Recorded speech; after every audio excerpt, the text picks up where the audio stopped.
if the devs don't see the potential in what you're trying to do to help, and you can't see the potential as the publisher in what the devs are trying to do, it's just not gonna work, you know. Right. Um, Or you can't hit that like 100% mark. yeah, and there's so many things that a good publisher can help with. You know, it has to be a partnership and not a one and done deal. Exactly. Um, and that's, you know, obviously there's the marketing and PR and social media and cross promotion, and but then there's stuff like can the can the publisher help you think about how to get your game in front of more users, right? Yep. Localization, Yep. porting, that sort of thing. And then there's okay, like, well, what about after the game launches? Do they just ditch it? Do they just not care anymore and they move on to the next project, or are they helping you to build your intellectual property into something that, you know, can build value for your studio and gets people excited, even years after the game releases? Are they Yeah. Can they help you with discoverability, with all these major platform holders, Nintendo, Steam, you know, Sony, whatever? Can they support your users? Like, well, where does the user go after the game breaks? Because it will break. You know, there's always bugs. Yep. Can the publisher help figure out a patching plan, and, you know, and telling their users that their voices are being heard and that their games are being continued to evolve? Um, there's so many things that a good pub could bring to the table, and you know, it's hard. It's hard work, Yeah. uh, but it's important. Yeah. Because I think too, like a lot of the times when people are going into these partnerships, uh, uh, and I'm just kind of guessing here, but I would assume that a lot of people are really thinking of the forefront and not the long term. Because like, what does that long term mean? Like, I think the only thing that really comes to mind to most people is that, oh, I know there's a contract for a certain amount of time. They're going to be collecting some type of percentage. And that's Right. probably like the extent of it, right? But you just laid out some really good examples in terms of maybe some even other things to look for in publishers. And maybe it might not be important for you as a developer at this time, but everything that you talked about, you know, your long-term plan and everything else, it's the same type of thinking that I think sometimes people should really get in the mindset of in terms of like planning in advance and down the road. It doesn't say like you're going to pivot at some point and change some things, but without having that right mindset and thinking about the long term and stuff, I mean, that can save you from a lot of potential trouble down the road. Not to say you're going to get into trouble, but it could save you a lot of frustration and maybe some other things too, or just really help you grow as a company, as a Yeah. studio. So Yeah. That's absolutely right. 100%. So I love that you portrayed that and kind of like laid that out a bit to because again, like we always think of the forefront, right? Because what's right in front of us, that's easier to see, right? So Everybody's so concerned about getting their game launched, yeah, yeah, they don't remember what to do after. exactly. Yep. Yeah. But it's a challenge that we all face. I think it's just a human characteristic. You know, like just it's in front of me now. I'm gonna do it. Oh, that was a mistake. No, but but you Yeah, know, it's like kid, you know, eating too much candy and not thinking about the yeah, stomach on getting Halloween, I've done better. that my share like numerous times in my childhood. I'm not going to talk about it, but it was yeah, I can relate. If my mom were here, she would love to share that story. Anyways, you know, one thing I really want to know about though, because again, we're talking about how this is a trend and everything else. You know, there's all these publishers out there, and not just the ones, you know, like SkyMap. There's been big publishers, small publishers, different backgrounds of publishers, right? And they're all, and a bunch of them are making a similar transition too. If there's so many out there, how are you differentiating yourselves from others? And you did allude to this a little bit in the beginning. Yeah, I think that there's a very different advantage with SkyMap, and probably there's a few other publishers that can do this too, but I think that SkyMap has a real advantage here.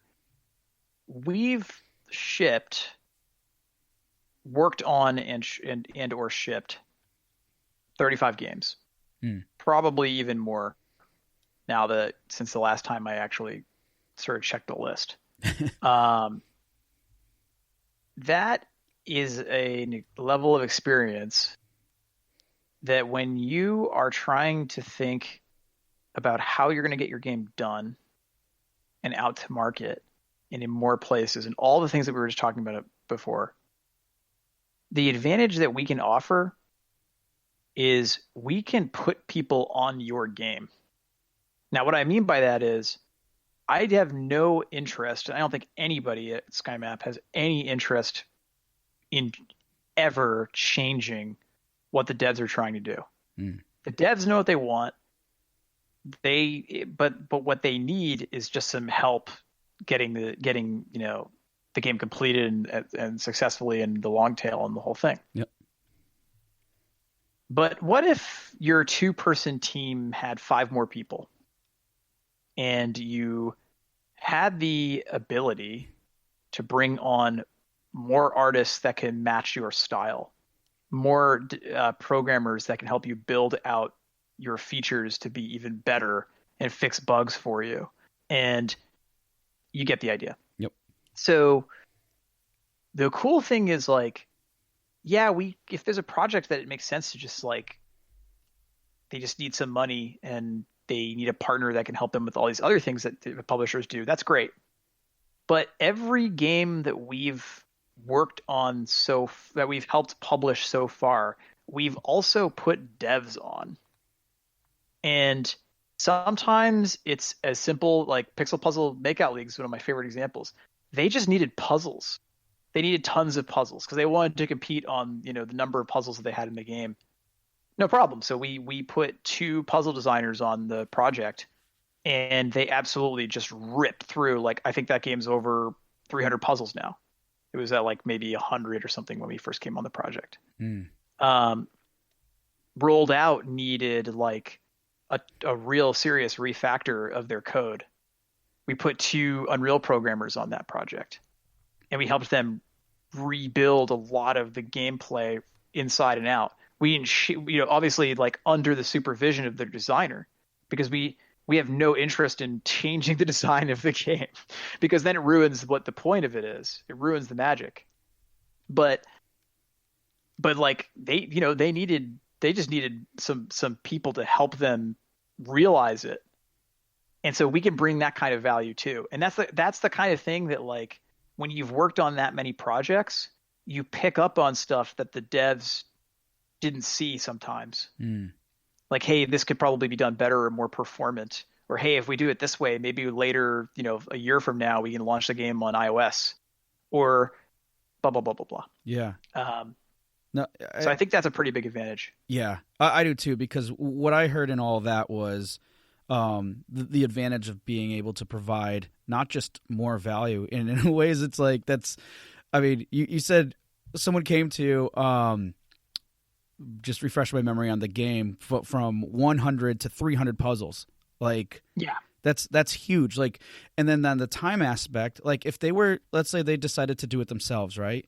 How much time were they saving, or how much time wouldn't they be saving if they did it themselves? And then what does that equate into, dev hours? And even, like, you could be right on the cusp of something and miss out on a great opportunity in terms of maybe, like, timing or something, if you take all that extra time. And then, like, there's a lot of loss that can happen there, and there's and a lot of thing too is people don't necessarily assess the risk associated with time. It's a hard thing to figure out for sure, but oh my god, it's so hard. but you just nailed it. But you just nailed it. It's 2 things, right? Either those devs would be crunching, yep, which is the exact thing that we're trying to reduce in the industry, yep, right, on various levels, yep, on various levels. So, like, either you're doing those 300 puzzles yourself, and that just sounds They have a cult. I don't like that sound. Yeah, right. Like, okay, ooh, I've that's hard enough uncomfortable. time doing the puzzles now. Or the other possibility is the opportunity cost, Right. which Exactly. is I could have been done this game 6 months earlier and have already started on my next project or already started on the next patch or whatever it is. And there's an economic factor to that too, which is you get your game done sooner, you start earning money sooner. Yeah. You start earning money sooner, you start working on the next game sooner. Exactly. And at the end of the day, everyone just wants to make games. Yep. So yeah, I think there's big advantages to that. No, definitely. All right. Well, we're going to start to close here in a bit, but I one thing I always love to talk about, and I know Mustafa isn't with us, but he loves to talk about this too, is lessons learned. So, one that I'm thinking of is for people who are maybe considering this transition as well. And you definitely give some examples here, but I want what would you say is has been the most positive impact of this change for your team? I think the most positive thing that's come out of it is it really legitimately feels good when someone says, "Hey, we were able to do something really cool because we had your help with this." Mm. Like, so there is a personal sort of satisfaction thing that comes out of this, which is great. But the other thing that I think is pretty amazing is it gives you a different perspective on how people approach doing video game design. Mm. Sometimes when you're in work for hire, it's just sort of like sometimes you're doing real code development and you're side by side with the team and you're like really in the thick of it. Yep. But with this sort of partnership model, we get to really understand why people are making the kinds of games that they want to make and the feelings and decision making process that they have, and why this brings them joy, or hopefully joy anyway, in what they're building, right? Yep. And you get a very diverse set of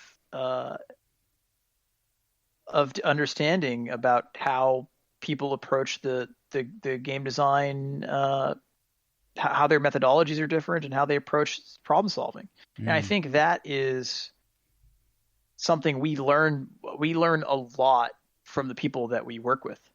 Like, the knowledge gained is just, it's ridiculous how much we've learned from these folks. And it just carries over to everything else you continue to do. You just get better and better. Yeah, it motivates us on their projects, it motivates us on our own projects, it motivates us on our clients' projects. It makes us better developers because we have a more diverse set of skills and understanding of the design process. It's very exciting. Awesome. Very, very exciting. All right. Well, love that thought of it, because again, I think sometimes, it's really easy for us to think, what are those financial, gains on these things, or maybe more, things that are like typically top of mind, but it's always good. And you make that good point. And then even talking about how burnout could, is still much an issue. And just simply the fact that the impact for you and your team has just been the reward of knowing how you're helping others and learning. It just sounds that a lot of this, and probably a good focal point, is just the overall fulfillment. Because if you're always fulfilled, you're not suffering from burnout, and then everything else, for the most part, from what I've learned from just about any industry, will fall in place. Because if you get burned out or whatever, so many other things can start going wrong. But with that being a focal point, that being that positive impact, that's really good. That's a great mindset to have, and it sounds like it's really working for you guys. So I'm happy to hear that. Yeah, I appreciate that a lot. It was advice given to us by some mentors early on that, you know, focus on